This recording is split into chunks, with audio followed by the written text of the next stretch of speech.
Días, La ¿cómo están? grabación. Sí, vamos a comenzar con parte de un resumen de lo que vimos en la clase pasada. En la clase pasada, Daniel comenzó a hablar acerca de lo que es la confesionalidad, ¿verdad? Y me gustaría escuchar de parte de ustedes qué les llamó la atención de esa clase, qué quedó de incógnitas, dudas acerca de esa clase. ¿Quién se atreve a hablar?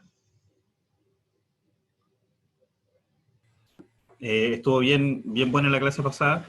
Nosotros estábamos viendo sobre las confesiones, un poco sobre los principios de ellas. A mí lo que más me quedó es el tema de cómo entendíamos de que era algo asistencial, que no era principal ni sustitutivo a la Biblia, sino de que solamente era como asistencial para ayudarnos en la interpretación. Ok.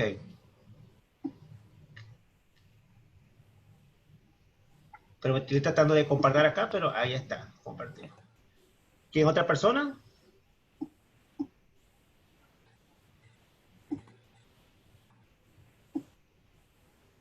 En la clase pasada, pasa que soy nuevo en esto, así que estoy tratando de ver cómo hago para interactuar con la pantalla, con el Zoom y con la clase.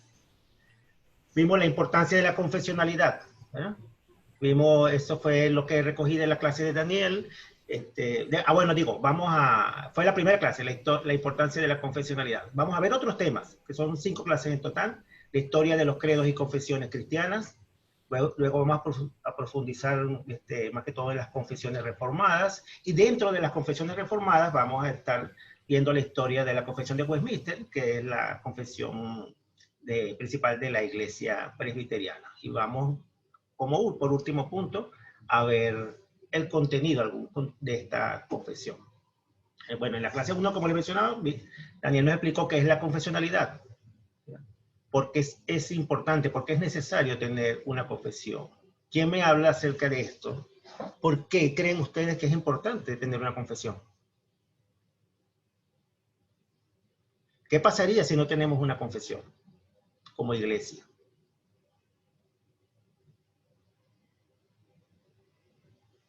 ¿Qué pasaría si todos pensamos de manera diferente en nuestra iglesia acerca de Cristo, acerca de cómo servirle? ¿Qué creen ustedes que sería el resultado?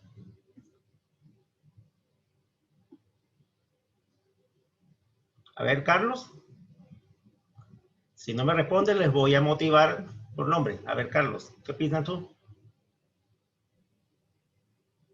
Considero que es importante el tema de tener una confesión, algo con lo que todos los miembros de nuestra iglesia podamos identificarnos, por el hecho de que precisamente eso podemos identificarnos, por así decirlo, tener ese punto en común, y que si no tuviéramos las mismas creencias, por lo menos en lo más básico, en lo más importante, como de que Cristo fue 100% hombre y 100% Dios, que fue el Hijo de Dios, que se sacrificó y murió por nosotros, entonces probablemente tendríamos muchos conflictos, así como lamentablemente tenemos con otras iglesias, que a pesar de que todos somos cristianos, todos tenemos prácticamente la misma fe, tenemos algunos conflictos entre nosotros a pesar de que somos hermanos, lo cual es lamentable, pero lamentablemente así somos.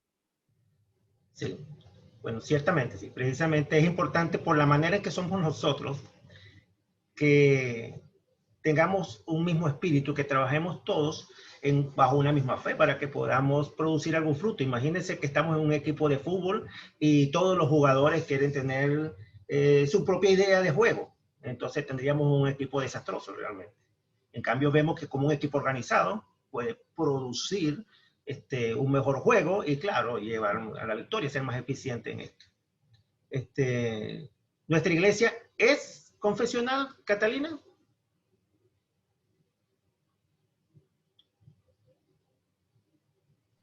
Sí, yo creo que sí. Nuestra iglesia presbiteriana, Cristo mi pastor. ¿Cuáles confesiones has escuchado? ¿Has oído hablar de alguna confesión en nuestra iglesia? ¿Catalina? La confesión de pecados. ¿Alguna otra confesión? En los domingos siempre hacen una pregunta durante el servicio y se basa en una confesión. Dice, la No pregunta recuerdo alguna en particular. Sí, la confesión de Westminster, ¿verdad? Esa es la confesión principal de la iglesia. Es importante que, o sea, la iglesia quiere hacer énfasis precisamente en este tema, porque es importante que todos realmente lo conozcamos, para que tengamos una identidad no solamente con la iglesia cristiana, sino también con la iglesia reformada y con nuestra iglesia presbiteriana, de la cual somos parte. Entonces, por eso se va a hacer énfasis en estas clases, precisamente en esto, más que todo para desarrollar nuestra identidad, como cristianos, como reformados, como presbiterianos. Daniel también les habló algo acerca de la historia de los credos y confesiones, cómo surgieron. Él mencionó que surgían en base principalmente a algunas fórmulas que ya aparecen incluso en la Escritura, algunas confesiones que aparecían acerca de la resurrección de Cristo, acerca de quién es Cristo, la famosa pregunta a Pedro: ¿quiénes creen que soy yo? Si tú eres el Cristo, el Mesías, ¿verdad? Y en las cartas apostólicas vamos a ver también muchos fragmentos que se utilizaban precisamente como para identificar la fe de los creyentes de esa época, que luego, uniendo todos estas declaraciones, fueron formando pequeñas confesiones y se fueron uniendo hasta hacerse un poquito más completa, más compleja. La historia de los credos es una historia que, como Daniel también mencionó, va de algo muy universal, los credos universales, los credos básicos y sencillos, hacia los credos un poco más complicados, y esto se fue haciendo cada día más detallado en cuanto principalmente a la Trinidad. Y hasta que, bueno, en el tiempo de la Reforma tenemos una segunda ola de credos, donde los credos son más particulares, más relacionados a las congregaciones, a las denominaciones. Y vamos a ver un poco más en profundidad eso que está ahí. ¿Están viendo la pantalla compartida? ¿Beneficios? Sí. ¿Se está viendo la pantalla? Sí, sí. Sí, se ve. Ok. Algunos beneficios que se mencionaron, de los cuales incluso una pregunta le hice a Carlos. Tener un mejor entendimiento de Dios y del plan de salvación. O sea, es un beneficio para cada creyente, porque una forma resumida de todo lo que es la palabra, o de todo lo que es la obra de Cristo, de todo lo que es la iglesia, del plan de salvación, tener algo resumido, nos permite a nosotros engranar las ideas de una manera mucho más fácil para poder explicarla, para poder compartirla y para alimentar nuestra propia fe. Entonces, nos ayuda a expresar también lo que creemos ante otras personas, porque ¿qué pasa si ustedes le preguntan qué cree? Pablo, ¿qué se dice? ¿Qué crees tú de acerca de Cristo? ¿Cómo lo dirías en pocas palabras? ¿Qué Pablo? Pablo Corbalán, es tú mismo. Ajá, ya te verás. ¿Qué creo de Cristo? Bueno, en realidad que es nuestro creador y por lo tanto le debemos, por su pacto, ¿no es cierto?, cierto cumplimiento de estatutos, pero por causa del pecado estamos alejados de él, pero asimismo él, que es juez, se dio como salvador, como abogado, nos defiende, por lo tanto, ahora Sí. podemos tener paz con Dios.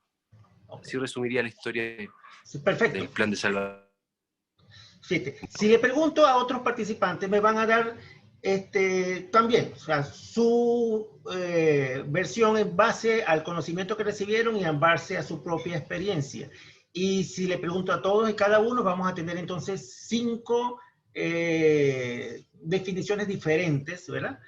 Que si se lo explicamos a una misma persona, esto puede llegar a confundir. O sea, oye, me estás hablando de muchas cosas a la vez y de algo muy personal. Por eso los credos sirvieron como un instrumento muy útil para poder, se me fue, para poder tener unidad en aquello que nosotros, más que todo, queremos compartir. Recuerde que la iglesia, por la gracia de Dios, fue creciendo, fue multiplicándose, fue esparciéndose por todo el mundo, y cada vez que se hablaba acerca de la persona de Cristo, las personas tenían preguntas.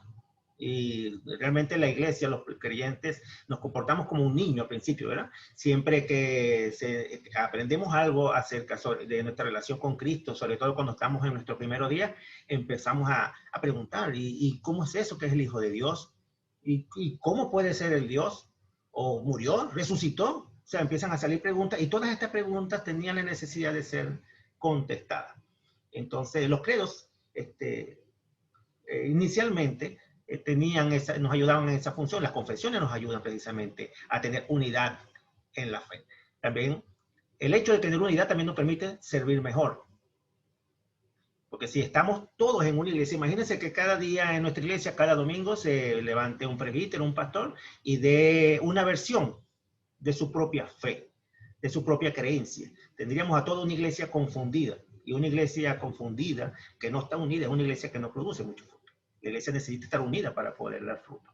Todo esto es parte del plan de Dios. Todo esto es parte de lo que Dios hace en medio de la iglesia. Además, han servido, y lo vamos a ver ahora, el hecho de tener confesiones y credos, a identificar errores, ¿verdad? Cuando nosotros tenemos una confesión, tenemos una idea de lo que creemos, de lo que cree nuestra iglesia, nuestra denominación, entonces podemos identificar inmediatamente errores. Cuando alguien dice algo y dice, no, oye, esto no es, déjame buscar porque en lo que yo creo no aparece eso, entonces empezamos a profundizar y podemos estar prevenidos acerca de desviaciones, errores, ¿verdad? Y te puede surgir, que de hecho en la historia que vamos a ver está plagada de eso, de errores, desviaciones, y la mayoría fue dentro de la iglesia. A veces podemos pensar que los ataques a la iglesia vienen siempre de afuera, ¿no? La mayoría hizo, y de los más importantes, los que hicieron más daño, fue de dentro de la iglesia, y vinieron de hombres que amaban a Cristo, hombres que querían trabajar por la iglesia, pero que en su interpretación muy personal, los condujo a errores. El hecho de querer contestar estas preguntas de una manera individual aparte, los llevó a errores. Y estos errores, si eran hombres importantes, entonces los multiplicaban, eran obispos, pastores, y esto llevó precisamente a muchas divisiones, muchos conflictos, ¿verdad?, en la iglesia, que hasta el día de hoy los tenemos. A ver, vamos a ver, me voy a centrar en la historia de los credos, ¿verdad? La primera ola de la que habló Daniel, los credos universales, porque estos credos principalmente hablan acerca de la Trinidad, hablan acerca del Padre, del Hijo, del Espíritu Santo, y vamos a ver cómo se va desarrollando, ¿okay? Desde unos credos más simples hasta unos credos un poco más complicados, y sobre todo, que siempre tratan de definir, ¿no?, el papel y la identidad de cada una de estas tres personas, Padre, Hijo y Espíritu Santo. Vamos a ver cómo fue la historia, resumen de la historia de la iglesia, cómo fue creciendo, ¿verdad?, esparciéndose, cómo estuvo llena de, precisamente, controversia, cómo estas controversias llevaron a definiciones y cómo estas definiciones también llevaron a divisiones. O sea, no estoy de acuerdo, se va un grupo por un lado, otro grupo por otro lado, lo cual nos puede parecer malo, pero cuando las iglesias se reagrupan con igual manera de pensar, también trabajan mejor.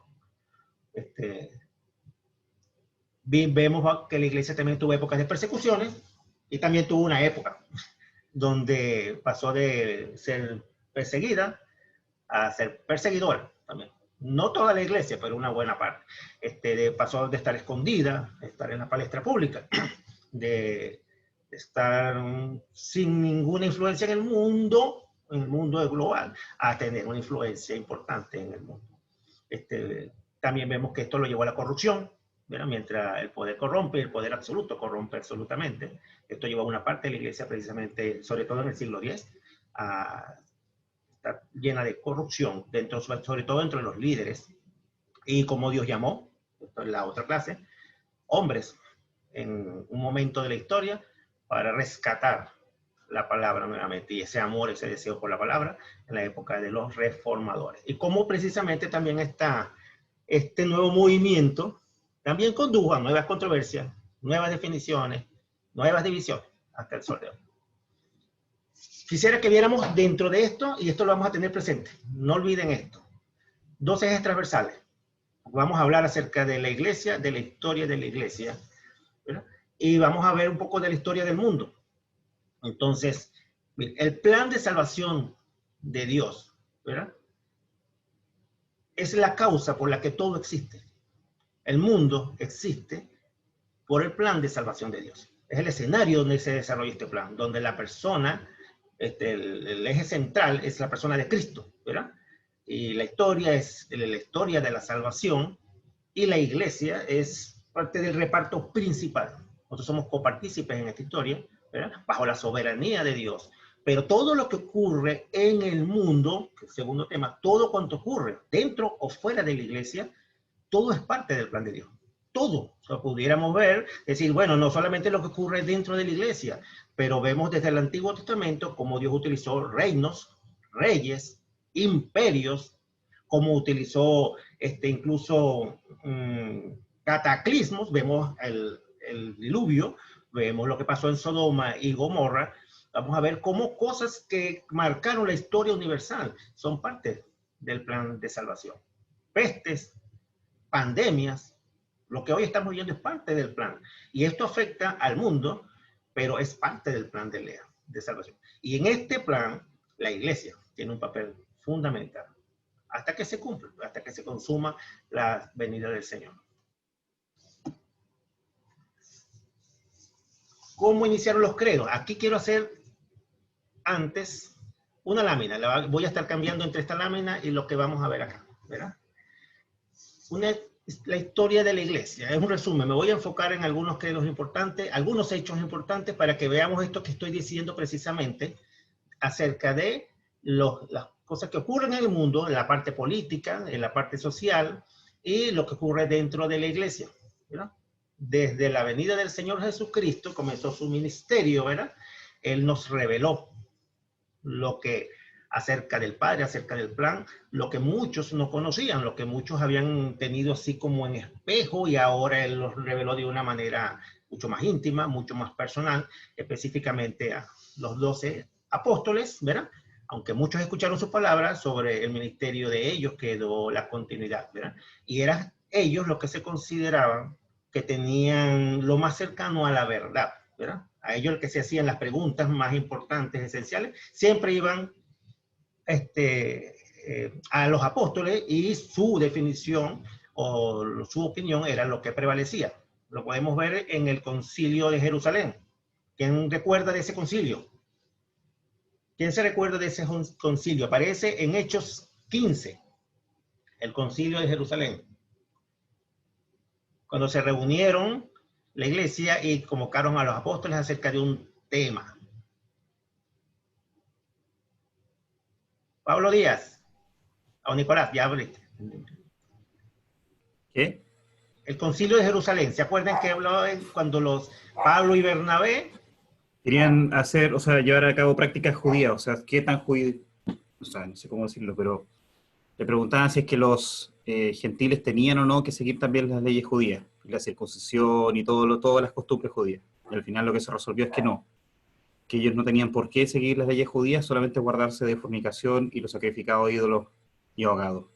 Sí, precisamente por eso.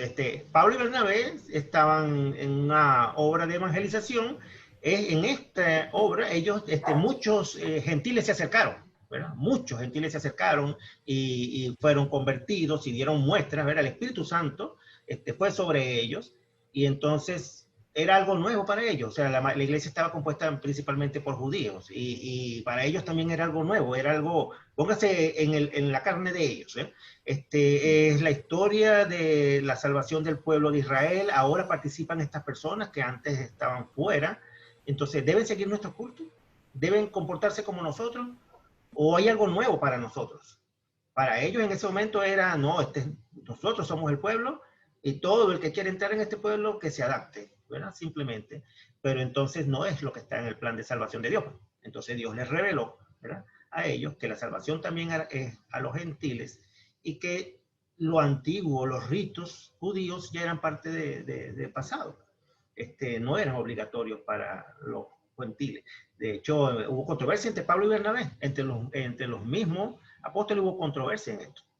Se reunieron en el concilio de Jerusalén, y de allí salió el dictamen de que no se debía incomodar a los gentiles con las prácticas judías, ¿verdad? Pero que sí se guardarán de fornicación, que sí se guardarán del pecado, de algunas costumbres que tenían en ese tiempo la población, principalmente la población, eran costumbres paganas, Entonces, sí debían guardarse de estas conductas, pero que no era necesario que siguieran los mismos ritos judíos. Este fue entonces lo que tenemos el primer concilio, ¿verdad? Luego de la fundación de la iglesia. Aquí en la fundación de la iglesia quiero hacer ver parte de lo que le había dicho, cómo Dios utiliza la historia para llevar a cabo su plan de salvación. Cuando Cristo vino en carne al mundo, precisamente todo lo que estaba ocurriendo alrededor de Roma, alrededor de Jerusalén, llevaba a que había muchas personas allí, había muchas personas presentes, y en el día de Pentecostés habían gran cantidad de personas de todo el mundo reunidas, y ese día Dios precisamente propició el discurso de Pedro, y Pedro hizo su discurso y el Espíritu Santo fue sobre todos los que estaban allí. Esto fue evidente a muchas personas de muchas partes, y cuando ellos regresaron precisamente a sus poblaciones, entonces contaban aquello que había visto y se contó lo que Dios había hecho en estas personas, y eso motivaba nuevas preguntas y precisamente que contribuían al crecimiento de la iglesia, a que nuevas personas fueran llamadas. Entonces vemos cómo la historia en el exterior también interactúa con la historia de la iglesia. Vemos el concilio de Jerusalén, aquí creo que aquí está, ¿verdad? Y vamos a ver cómo se fue desarrollando luego esto. Había nuevas preguntas, nuevas personas, ¿qué tenemos que creer? Había el mandato de bautizarse, ¿no? El Señor nos dejó ese mandamiento, ¿verdad? Que bauticemos a todas las personas que son llamadas a la iglesia, ¿verdad? Había una fórmula bautismal y cuando se bautizaba se les preguntaba, bueno, ¿qué crees? Era necesario preguntarse, ¿qué es lo que tú crees? ¿Qué es lo que yo creo? O sea, para entrar a la iglesia, ¿qué crees acerca de Cristo? ¿Qué crees acerca del Padre? Y se desarrolló una fórmula bautismal. Voy a hacer un resumen acá y después vamos a ir a las láminas. Esto condujo precisamente a más preguntas. Y más preguntas, entonces se fue desarrollando dentro de las iglesias respuestas, y estas respuestas condujeron a los diferentes credos: credo apostólico, credo romano, primero credo apostólico, aunque el credo apostólico aparece acá antes del siglo III. Estas fechas son tentativas, realmente fueron conformándose a lo largo de este tiempo, pero aparecieron en sus formas finales mucho tiempo después. Incluso hasta luego del año 1000 aparecieron algunas fórmulas que ahora es cuando estamos utilizando. Se fueron agregando ciertas palabras, ¿verdad? La iglesia en ese tiempo, después de Cristo, hasta el siglo III, padeció persecución. Padeció mucha persecución de parte del Imperio Romano por causa de los judíos, precisamente. No querían, la veían como contrario a lo que ellos conocían. Persiguieron a todos los que confesaban el nombre de Cristo, pero la iglesia seguía expandiéndose. Se expandía de una manera oculta, de una manera, habían símbolos, habían reuniones secretas, porque eran perseguidos simplemente por si los descubrían, precisamente reuniéndose en torno a la imagen de Cristo, ¿verdad? Esto cambió precisamente en el siglo III, por un hecho histórico. El Imperio Romano se estaba debilitando, habían luchas por el poder, una parte del imperio existía precisamente este vacío de poder, y estaban varios emperadores tratando de tener el control de esta zona. Uno de ellos era Constantino, sobre el cual hay muchas historias, leyendas incluso, pero que Dios utilizó como una persona fundamental en esta parte de la historia. Constantino, en sus luchas por el poder, en una de sus campañas se cuenta que hubo un momento donde apareció sobre el cielo una señal en forma de cruz brillante, y que decía, no sé cómo exactamente, pero decía algo así como, bajo este símbolo vencerás. Esto es una leyenda, ¿verdad? Algo que se dice que ocurrió, pero incluso algunos historiadores de la antigüedad mencionaron y dejaron constancia como que era real. No sé si fue real o no. Constantino tenía alguna tendencia hacia el cristianismo.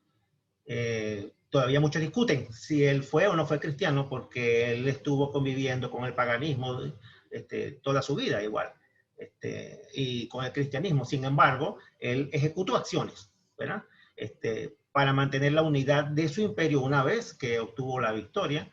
Y una de ellas era mantener la iglesia unida, mantener a su imperio unido. Uno de lo que necesitaba él hacer para esto era precisamente que todas las iglesias que estaban en su imperio alcanzasen una unidad, que dejaran los conflictos. No les convenía a Constantino tener provincias en conflictos, en peleas, ¿verdad? Entonces, llamó a un concilio, bueno, primero, que nada, quitó sobre la iglesia el yugo que tenía de ser perseguida. O sea, le dio libertad de culto al cristianismo para que pudiese desarrollarse, ¿verdad? Entonces la iglesia dejó de ser perseguida. Con el tiempo, no solamente dejó de ser perseguida, sino que se convirtió en la religión oficial, la religión del emperador. Y como era importante estar del lado del emperador, muchos se unían a la iglesia fue creciéndose, una segunda etapa de expansión, ¿verdad? Ya a la vista de todos, ¿verdad? Y había una diferencia realmente entre esta iglesia y esta iglesia. O sea, una iglesia perseguida, aquí, en este tiempo, una iglesia durante las persecuciones, que era una iglesia que crecía y donde las personas que confesaban el nombre de Cristo simplemente podían ser ejecutadas. Y ahora tenemos una iglesia que se está expandiendo, pero por muchos creyentes que llegan porque la iglesia de moda, la iglesia que está en la palestra, la iglesia que el emperador quiere, hay muchos beneficios. Y no estoy diciendo que no haya creyentes verdaderos, sino que eran creyentes bajo otras circunstancias, ¿verdad? Un poco más fácil ser creyente. Juan, disculpa una pequeña acotación nomás, que en el hecho de Constantino también siempre se le acusa un poquito del sincretismo, en el sentido de que él, más que permitir a los cristianos seguir su religión, o sea, lo que él dijo ahí fue que cada uno siguiera la religión que mejor le parezca nomás. Sí, o sea, especialmente a los cristianos. Sí, dejó libertad de culto realmente. Total, claro. Y esto le permitió a la iglesia entonces poder, claro, ahora discutir públicamente los asuntos, poder reunirse, poder congregarse, identificarse. Y esto llevó entonces a otra etapa. Fíjense, ahora la discusión era sobre qué creemos todas las iglesias que estamos esparcidas. Acá es bueno mencionar que en el Imperio Romano, la parte occidental tenía unas costumbres, una forma de ser, la parte oriental tenía otra, ¿verdad? Hacia la parte de Asia, Constantinopla, mientras que la parte occidental era hacia la parte de Alemania, Italia, Roma, ¿verdad? Entonces, la parte occidental tenía un desarrollo un poco más latino, ¿verdad? Y la parte oriental tenía un desarrollo más ortodoxo, más hacia el griego, ¿verdad? Entonces, su énfasis era más que todo conocer, desarrollar más hacia el plan de salvación. Esto lo llevó a muchos conflictos en la parte occidental, muchas discusiones, y permanecían constantemente en discusiones y peleas y controversias, mientras que la parte occidental, ¿verdad? Llevó esto un poco más light, se centraba más que todo en la persona de Cristo, en Dios, se mantuvo poco alejada de conflictos, alcanzó gran unidad, ¿verdad? Y entonces alcanzó más fuerza, más poder, ¿verdad? Que esto fue conduciendo al establecimiento de la Iglesia de Roma, ¿verdad? Y al papado. Esta historia del papado, habían varios obispos que eran importantes, pero el obispo de Roma, muy hábilmente, hacia el año 200-300, en sus cartas empezó a referirse a sus demás obispos, ya no como hermanos. Ellos escribían cartas refiriéndose unos a otros como hermanos, pero el obispo de Roma empezó a referirse a los demás como hijos, ¿sí? Y esto fue quedando, y esto de hijos, padre, entonces papa, y ahí comenzó lo del papa. Ahí vemos como un hecho poco importante, como mencionar en una carta hijos, o referirse a otros, conduce a algo trascendental en la iglesia. Es por eso que los pequeños cambios que a veces surgen dentro de la iglesia pueden llegar a tener grandes consecuencias a lo largo del tiempo, si no se corrigen a tiempo. Esa es la importancia de corregir las desviaciones. Vemos cómo fueron surgiendo entonces, más que todo por iniciativa de Constantino, el primer concilio de Nicea, donde se reunieron más de 280 obispos y discutieron acerca de de la subcreencia y salió una declaración. Vamos a verla ahora más adelante. Así, esta declaración llevó a controversias, fue insuficiente, y de hecho, a lo largo de la historia vamos a ver que cada declaración se hace insuficiente con el tiempo. Llevó al Concilio de Constantinopla, Éfeso, Calcedonia, hasta las tesis de Lutero. ¿Ven? Aquí hubo muchos más concilios en esto y muchas más controversias, ¿verdad? Pero esta fue tal vez la época más prolífica, vemos desde el año 315, 451, acerca de credos y confesiones universales. Los vemos abajo como credos ecuménicos, porque eran, con esos credos podemos decir que los cristianos podemos decir, esto es lo que creemos junto con todos los cristianos. No es exactamente así de absoluto, pero podemos decir que lo que dice básicamente en algunos de estos credos es lo que creemos juntos con todos los cristianos del mundo. Más lo que aparece acá luego en la Reforma es lo que creemos junto con nuestra denominación. O sea, podemos decir que antes los credos ecuménicos definen lo que creemos junto con toda la iglesia cristiana, pero en los credos reformados podemos decir esto es lo que creemos junto con los reformados en el mundo.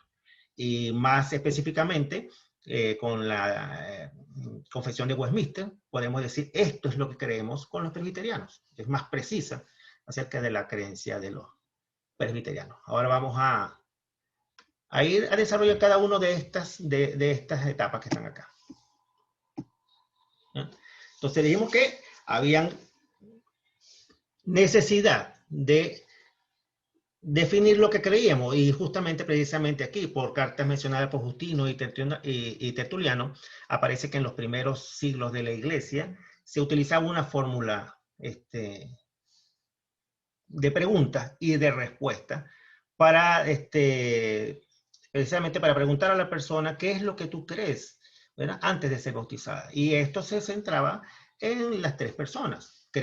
Hoy tenemos una fórmula parecida en nuestra iglesia, en las iglesias reformadas, cuando una persona hace su profesión de fe, precisamente, y se le hacen preguntas acerca de su fe. También cuando hacemos bautismo, se le pregunta a los padres, por causa de nuestra creencia en la teología del pacto. Entonces se hacían esta pregunta: ¿qué crees acerca de Dios Padre Todopoderoso? ¿Crees en el Hijo, que es Jesucristo, que es Hijo de Dios, que nació del Espíritu Santo, de la Virgen María, que fue crucificado bajo Poncio Pilato, murió, se levantó al tercer día, ¿verdad? Vivió entre los... se levantó al tercer día, vivió entre los muertos, ascendió al cielo, o resucitó de entre los muertos, ascendió al cielo y se sentó a la diestra del Padre. ¿Ya? Estas son las preguntas que hacían, pues acerca del Espíritu Santo y la Santa Iglesia. Cuando habla así aquí de la Santa Iglesia, precisamente estas dos que aparecen, habla de la obra del Espíritu Santo, la resurrección de la carne, y siempre lo que vamos a encontrar en los credos acerca del Espíritu Santo es más que todo acerca de su obra, la obra dentro de la Iglesia.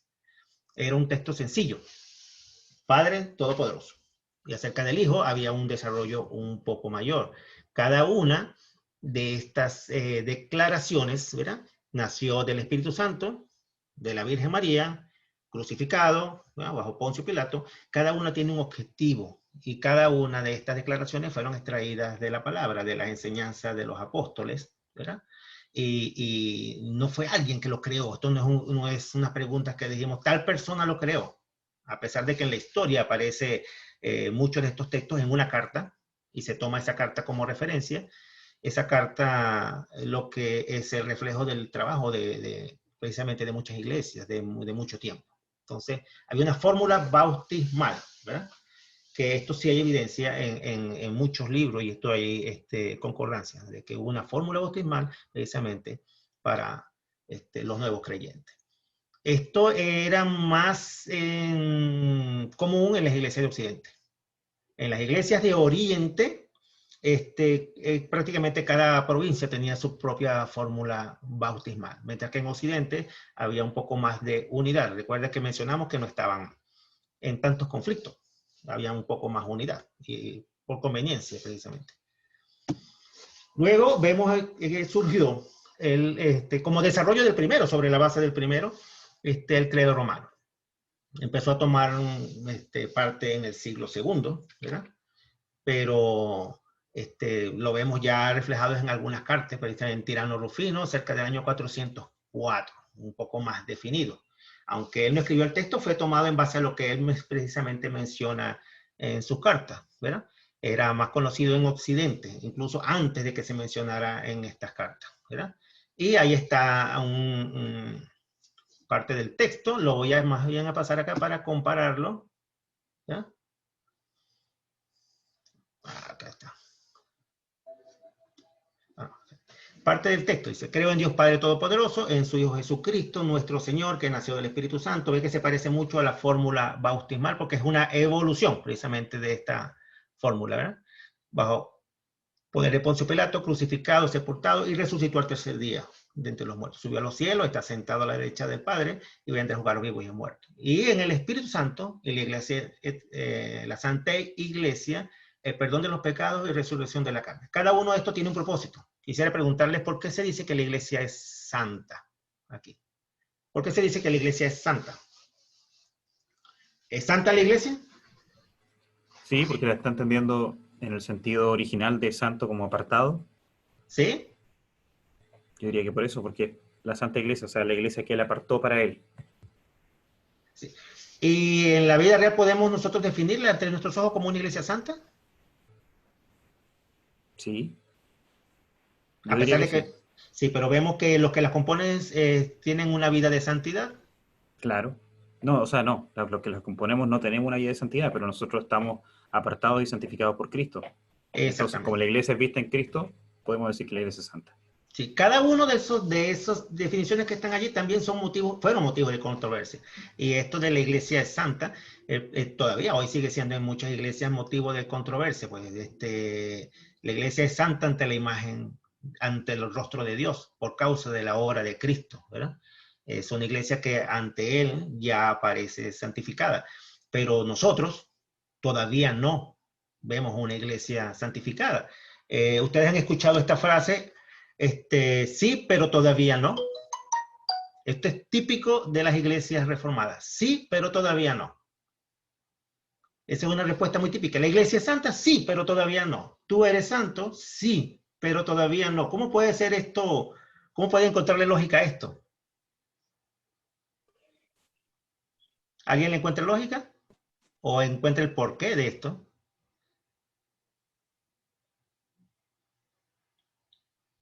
Quizá porque estamos destinados a hacerlo. Exactamente. En el plan de Dios ya esto ocurrió. En el plan de Dios ya la iglesia ya está salva, pero todavía no. Todavía no se ha manifestado en el tiempo. Entonces, por un lado vemos lo que ya está en la mente de Dios, en el plan de Dios, lo cual ocurrirá así, tal cual como está. Pero por otro lado vemos la historia que va transcurriendo y que nosotros vamos viendo a lo largo del tiempo. Entonces, a lo largo del tiempo, muchas cosas todavía no, pero tenemos la certeza de que sí, ya fue, ya es.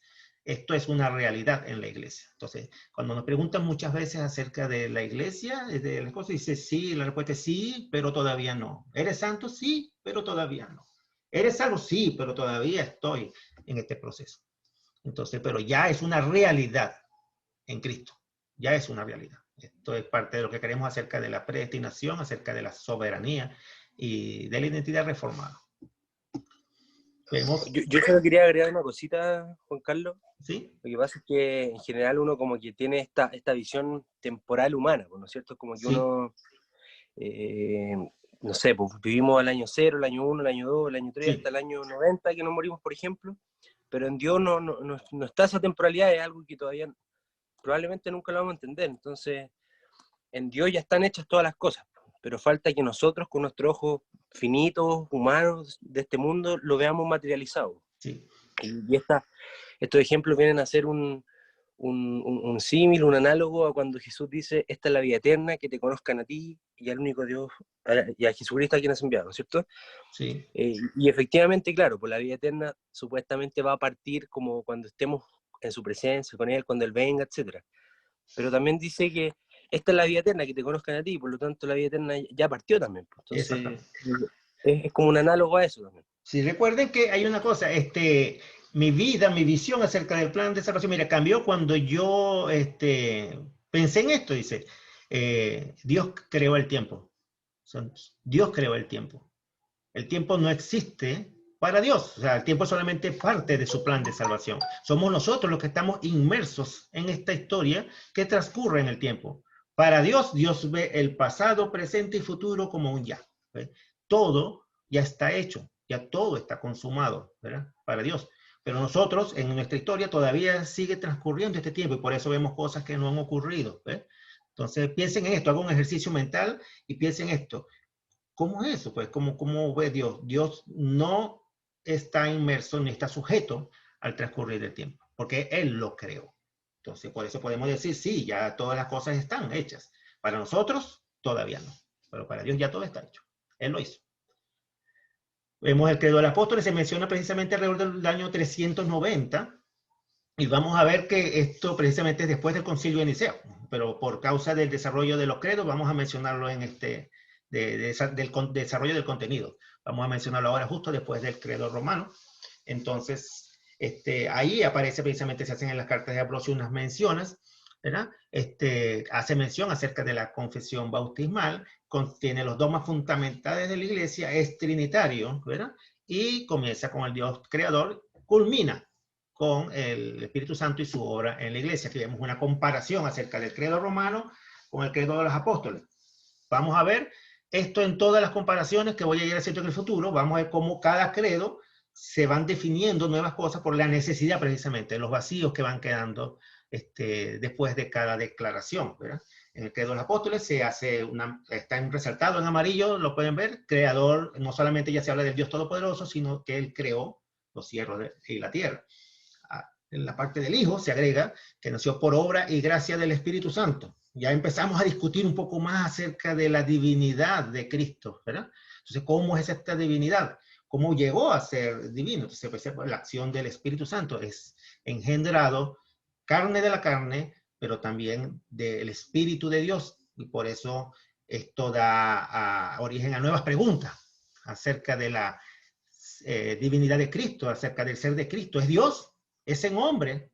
Entonces, o son las dos cosas. ¿Cómo pueden interactuar? Todavía creo que nosotros nos hacemos esa pregunta. ¿Cómo pueden en la época de Cristo interactuar estas dos personas? Pero es un asunto que le concierne a Dios, realmente. Aquí menciona algo que fue motivo de mucha controversia, luego y todavía sigue siendo hoy, descendió a los infiernos, ¿verdad? La iglesia reformada, en sus catecismos, esto mencionan a veces una explicación acerca de esto, descendió a los infiernos, la iglesia, hay muchas teorías y muchas opiniones en cuanto a eso, y muchas son fundamentadas, pues realmente, pero la iglesia reformada por tradición, se refiere a este infierno, precisamente el infierno vivido por Cristo en la cruz, ¿verdad? En su sufrimiento, ¿verdad? Más abajo tenemos ya algo acerca del Espíritu Santo y se agrega esta palabra, la Santa Iglesia Católica. Aquí lo describe con mayúscula, Iglesia Católica, la comunión de los santos y la vida eterna. La Iglesia Católica le llama la atención esta palabra católica. Normalmente la conocemos y la identificamos con la iglesia romana, ¿verdad? Pero en este tiempo ni siquiera se hablaba de la iglesia romana, ya, como la iglesia, el papa y con ese poder, o como la única iglesia, ¿verdad? La católica romana. La palabra católica a muchos les perturba, pero incluso en la confesión de Westminster se menciona con C pequeña, ¿verdad? Utilizando el verdadero y correcto significado de la palabra católica. ¿Qué es católico para ustedes?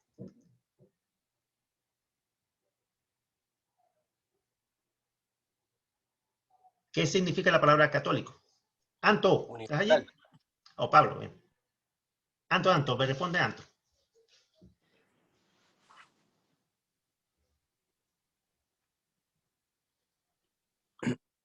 Anto, ¿nos escuchas? Ah, ¿se escucha? Sí, ahora. Allá.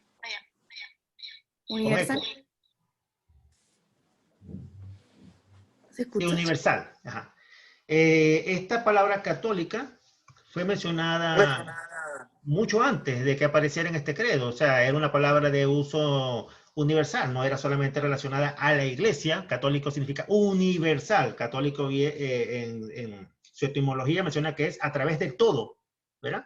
o sobre el todo. Sí, ahí, fue perdón mencionado que, Ajá. perdón si te puedo interrumpir un poco, Sí, pero sí. el origen de la palabra católico Ajá. viene de katos, que katos significa cuatro, y eólico, de vientos. Entonces, cuando se mencionaba la palabra católico, es como que es hacia los cuatro vientos, es decir, universal, en toda dirección. Entonces, por eso se define después como iglesia universal, evocando la palabra católico, la raíz en su palabra misma. Eso. Sí, cuatro vientos es en su origen latino. Sí, y también tiene concordancia con lo que es el origen griego, es sobre el todo, a través del todo, por encima del todo.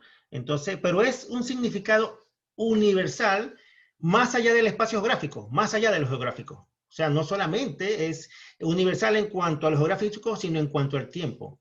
La Iglesia Católica hoy la entendemos como una iglesia que abarca a todos los creyentes en todas partes del mundo y a lo largo de toda la historia. Los que nacieron, vivieron y fallecieron, y los que estamos acá y los que falta todavía por llamar. Y la vida eterna. Vamos a ir adelantando un poco más acá. Ya les había mencionado acerca de, este es solamente un mapa a modo de ejemplo, no es preciso, acerca del Imperio Romano, habían Oriente y Occidente, y había muchas iglesias congregadas en el Oriente y muchas iglesias en el Occidente. En el Oriente tenemos Constantinopla, ¿verdad?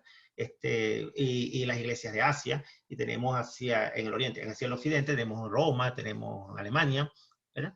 Entonces, tenemos que estas iglesias se desarrollaron de manera, siguieron un camino similar, pero tuvieron sus diferencias, ¿verdad? Y esto se vio reflejado precisamente en todos los concilios que vamos a ver ahora en adelante, ¿verdad?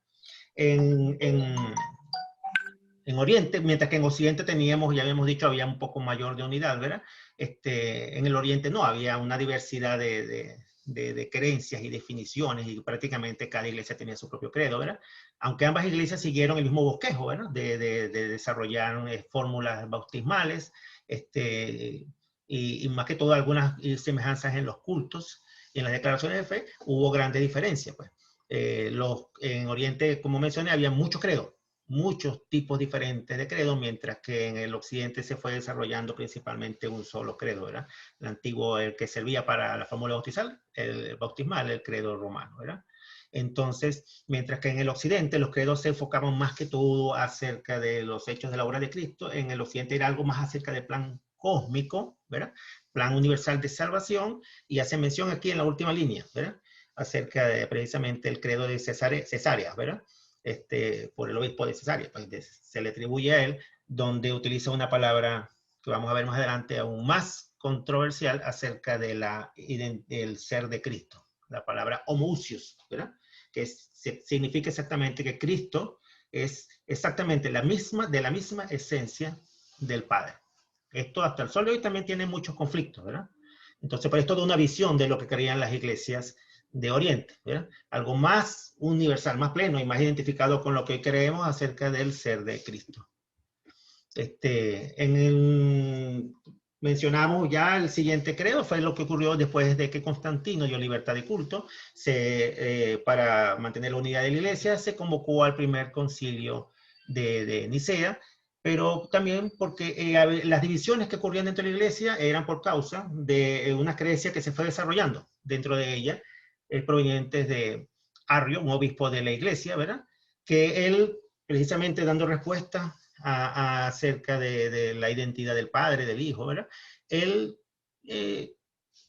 llegó a estas conclusiones, ¿verdad? Que el Hijo es una criatura, o sea, no, es creado por Dios, tiene un inicio, tiene un fin en el tiempo, ¿verdad? Entonces, no puede tener un verdadero conocimiento, una identidad plena junto con el Padre, ¿verdad? Y por ser una criatura, estaba sujeto al pecado, ¿verdad? Estaba sujeto a cambiar, parecer, a las debilidades precisamente que tienen todos los humanos, ¿verdad?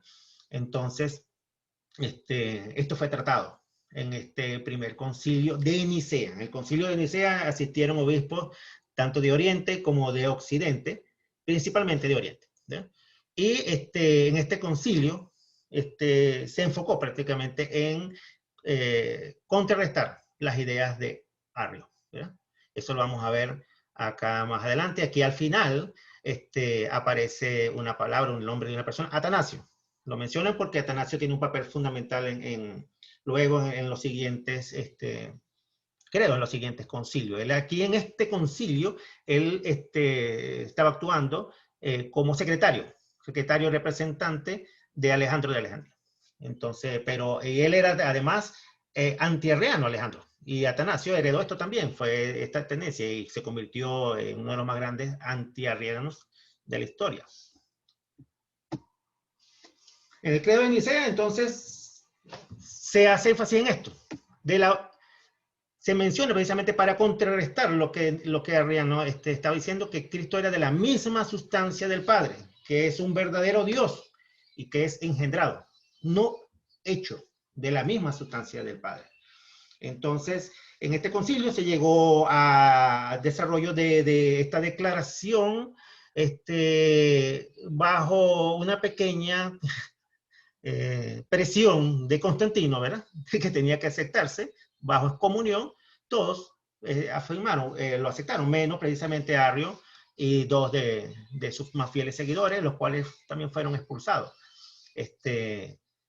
Repito, Arrio, a pesar de sus equivocaciones, era un hombre que estaba luchando por lo que él creía que era verdadero. Esto lo vamos a encontrar a lo largo de toda la historia. No debemos ver a muchos de los de dentro de la iglesia como enemigos de la iglesia cuyo su único propósito era atacar la iglesia. Ellos realmente creían, estaban convencidos de que estaban haciendo esto para Dios, para Cristo. El día de hoy tenemos muchas personas así. ¿Bien? Pero precisamente porque con buenas intenciones muchos se desvían, entonces todos debemos estar, es obligación de todos los cristianos estar pendientes, saber conocer nuestra fe, saber defenderla. ¿Ves? Entonces vemos una diferencia aquí, voy a irme acelerando un poco más acerca del credo de los apóstoles, el credo niceno, y en el credo de Niceno se hace aún unas más acotaciones más que todo acerca del Hijo de Dios. Dice, precisamente menciona esto, es engendrado como el único Hijo de Dios, de la misma sustancia de Dios, y hace unas declaraciones hermosas. Es Dios de Dios, luz de luz. Es un Dios verdadero, ¿verdad? Engendrado, no fue creado, no fue hecho. De la misma sustancia del Padre, que esta palabra sustancia, como le digo, va a tener mucha controversia en el futuro. Y ya menciono también que a través de Cristo fueron creadas todas las cosas, y lo menciona en el plan creador de Dios. O sea, Cristo, y lo vemos también en la palabra, Cristo forma parte de la creación junto con el Padre. Entonces, vamos a ver que después de este credo hubo, bueno, cada quien se devolvió a su iglesia, a su casa, y siguieron surgiendo las controversias. No se aplicó de una vez, pasaron muchos años, ¿verdad? Y la iglesia de Occidente seguía con sus credos, que eran principalmente credo romano y con tendencias arrianas, mientras que el credo en las iglesias orientales siguieron con sus fórmulas provinciales, ¿verdad? Esto siguió hasta que hubo necesidad de un nuevo concilio. Mencionamos ya el concilio de Constantinopla. Era para seguir discutiendo esto y más que todo para reafirmar el credo de Niceno. Arrio escribió al emperador solicitando su reincorporación, hizo una carta mencionando su fe, en el cual también hábilmente él excluía estos asuntos controversiales. Los excluía y solamente puso las cosas que eran en común, y se acordó restaurarlo. Pero justamente un día antes de su notificación de restauración, él falleció. O sea, no logró vivir este momento, su restauración a la iglesia. Atanasio es electo obispo de esa iglesia, pero se acuerda que era anti-arriano, ¿verdad? Y después de Constantino hubo sus seguidores, los que lo sucedieron en el poder, entonces también estaban cambiando, pues era hacia la tendencia antiarriana, y por este motivo la iglesia tuvo muchos cambios en Oriente, y precisamente Atanasio fue excomulgado y restaurado varias veces. Parte es algo curioso, una anécdota curiosa de eso. Constancio menciona abajo, precisamente un descendiente de Constantino, tratan de combatir estas nuevas tendencias que surgieron y que vamos a ver ahorita más adelante, a lo largo de estos pocos años nada más, ¿verdad? Entonces el concilio de Constantinopla es conocido hoy como uno de los credos más ecuménicos por excelencia. Recoge todo lo que se ha mencionado en los otros credos, ¿verdad? Ratifica el credo de Niceno, ¿verdad? Y le agrega, le hace algunas definiciones extra. Es el credo que hoy compartimos más, tanto las iglesias romanas como las iglesias protestantes. El credo más aceptado como conforme a la verdad. Condenan igualmente al arrianismo y nuevas tendencias que surgieron acerca precisamente del macedonianismo, que decía que no creían la deidad del Espíritu Santo, y algunos acerca de la sustancia precisamente de Cristo, si era o no era de la misma sustancia del Padre, si era Dios, si era hombre, o si cómo convivían estas dos naturalezas. Eso es apolinarismo, ¿verdad? Ellos pensaban que estas dos naturalezas estaban o unidas entrañablemente o separadas, ¿verdad? Pero no se entendía bien acerca de esto. Esto se aparece más acotado entonces en el credo constantinopolitano, que es el cual aparece acá. Aquí ya se hace mención igual, se recoge de todos los credos un extracto. Es el credo más, por eso es el credo más universal. Volvemos a mencionar acerca del creador del cielo y de la tierra, que Cristo es nacido del Padre antes de todos los siglos, ratifica la naturaleza de la misma esencia de Cristo, ¿verdad? Del Padre, que se encarnó de María de Virgen, de ahí se obtiene la parte humana de Cristo, y por el Espíritu Santo la parte divina de Cristo, ¿verdad? Que lo ubica en el tiempo, junto con el credo de los apóstoles, en los tiempos de Poncio Pilato. Ya no aparece la parte de que descendió a los infiernos, padeció, fue sepultado, ¿verdad?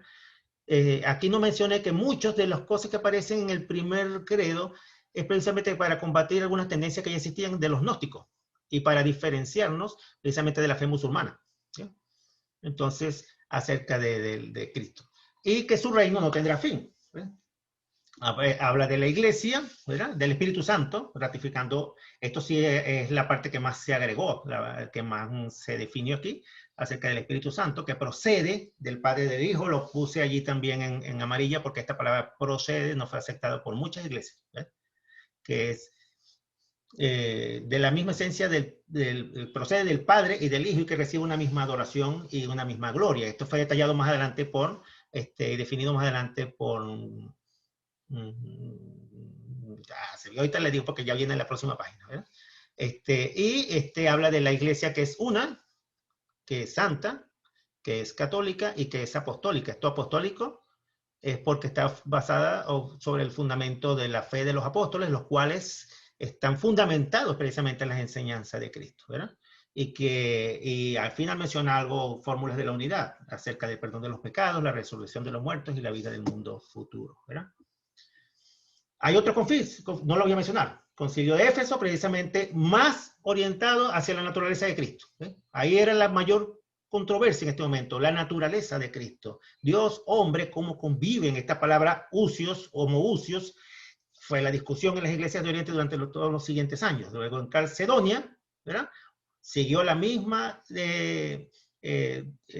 controversia, pero aquí se le dio en este concilio ya más poder al credo constantinopolitano, ¿verdad?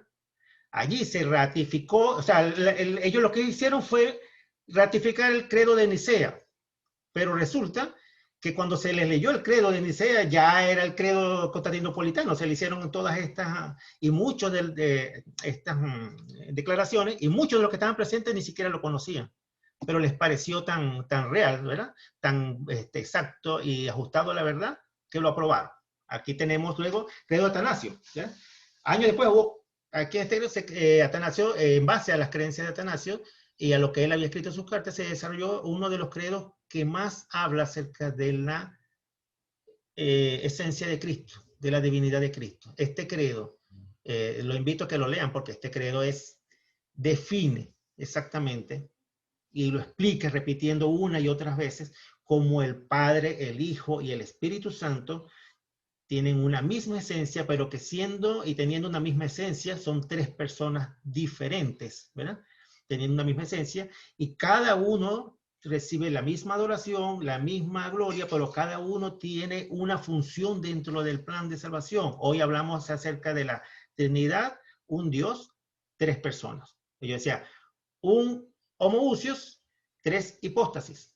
Esta palabra hipóstasis también causó controversia, porque en Occidente hipóstasis es Dios también. Entonces, un Dios, tres dioses, ¿cómo es eso? Ustedes están diciendo que son tres dioses.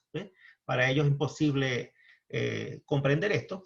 Nosotros hoy comprendemos que sí es un Dios, tres personas. Y eso es uno de los principales, precisamente, conflictos que tienen los testigos de Jehová, precisamente. Una de las grandes diferencias. Aquí tenemos el Credo Atanasio, les invito a que lo lean, ¿verdad? Es bastante largo, no quedó como una fórmula. ¿Por qué? Precisamente porque es muy específico, muy complicado de transmitir, y el que quedó universalmente, para como que se repite en muchas iglesias, incluso protestantes, y se lee en los cultos, es el Credo Constantinopolitano, ¿verdad? Que habla, el que recoge precisamente una esencia de todos los credos y que obvia algunas palabras que son difíciles. De hecho, vamos a encontrar que no solamente hay un credo constantinopolitano, hay varias versiones. Y en algunos de ellos cambian esto de la esencia del Padre, similar al Padre. Cada quien al final de la iglesia fue desarrollando su propia credo a conveniencia, pero se mantiene el 99% igual al que fue hecho en la declaración. Entonces, aquí tenemos un resumen de los credos como fueron surgiendo: el credo apostólico, el credo romano, el credo niceno, Calcedonia, Atanasio al final, solamente menciona lo más importante, y hace una distinción acá de las confesiones de los Países Bajos, porque este material lo saqué, que está acá, precisamente de una iglesia en Holanda, ¿verdad? Que menciona las tres confesiones de la iglesia holandesa: la confesión belga, el catecismo de Heidelberg y los cánones de Dort, ¿verdad? Tenemos más adelante las confesiones protestantes más conocidas, ¿verdad? Cada una se fue desarrollando en un país, es diferente, según cómo iba desarrollándose la propia historia de la fe reformada, cómo fue llegando la reforma a cada país. Y los catecismos tienen forma, como mencionamos en la clase anterior, de preguntas y respuestas. Son más útiles para hacer catecúmenos, para hacer escuelas, ¿verdad? Y para enseñar a los jóvenes, sobre todo a los más pequeños, acerca de preguntas y respuestas.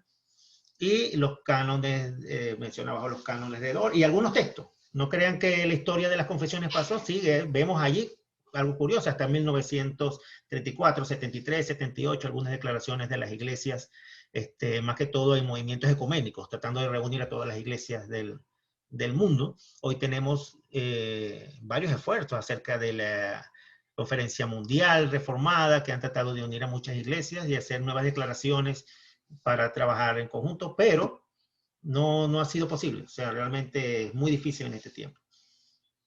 Yo los invito a que sigan curioseando en este tema, y los voy a llevar a una página acá para que la visiten. Me pareció extraordinario, ¿verdad? Es el Seminario Reformado de Guadalajara, ¿verdad?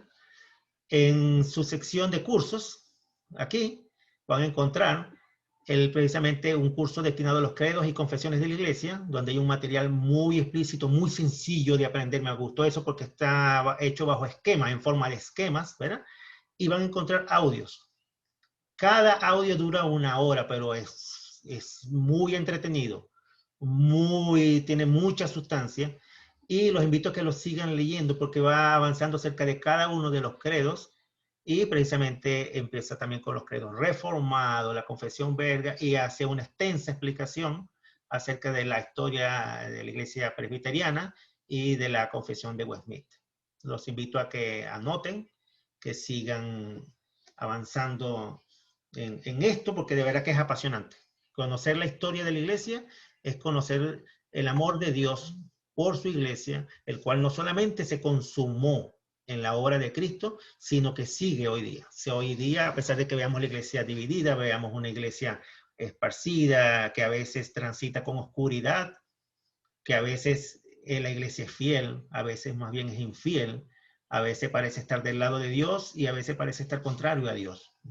Todo esto es parte precisamente de nuestro pecado, pero no olvidemos que la iglesia sigue siendo la iglesia de Dios. Es la iglesia de Cristo, el cuerpo de Cristo, la cual contará eternamente con el poder de Cristo para seguirse desarrollando, y con la dirección de Cristo. O sea, nunca debemos dejar a un lado este principio a la hora que tengamos una duda sobre nuestra congregación, sobre nuestra iglesia.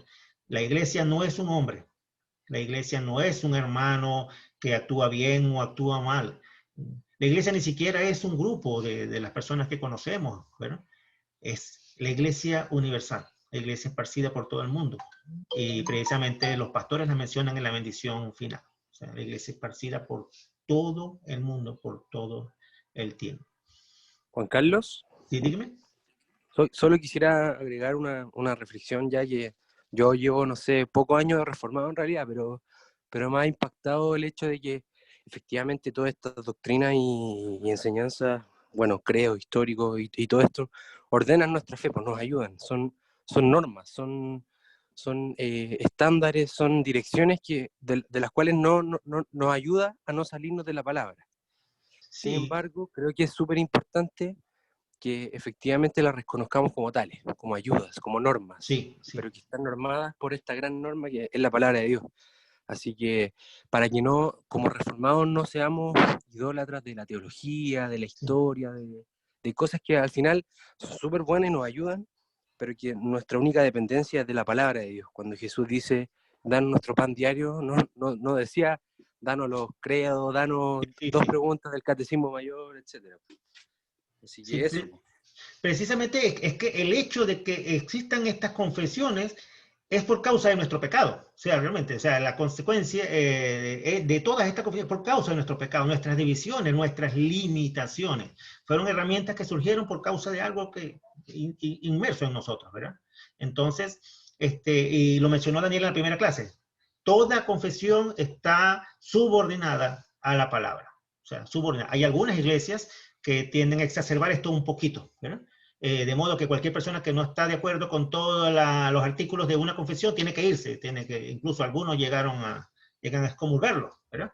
Entonces, pero de la iglesia reformada y sobre todo en Cristo Pastor tenemos una visión bastante amplia, bastante acertada en cuanto a esto, ¿verdad? O sea, hay una fórmula o una declaración reformada y la mencionó Daniel, que es típico también de las iglesias reformadas. Dice, iglesia reformada siempre en reforma. Toda confesión emanada de hombres está sujeta a evaluación, a estudio, a modificaciones, mas no la palabra. La palabra debe permanecer exacta tal como Dios la reveló. Entonces, es importante esto, entender que sí darle el valor que se merece, pero nunca ni igual ni por encima de la palabra. Son solamente herramientas para defender nuestra fe, para trabajar unidos, ¿verdad? Para identificarnos. ¿Alguna otra pregunta? Si no, culminamos. Ya son las 11:12, estoy pasado.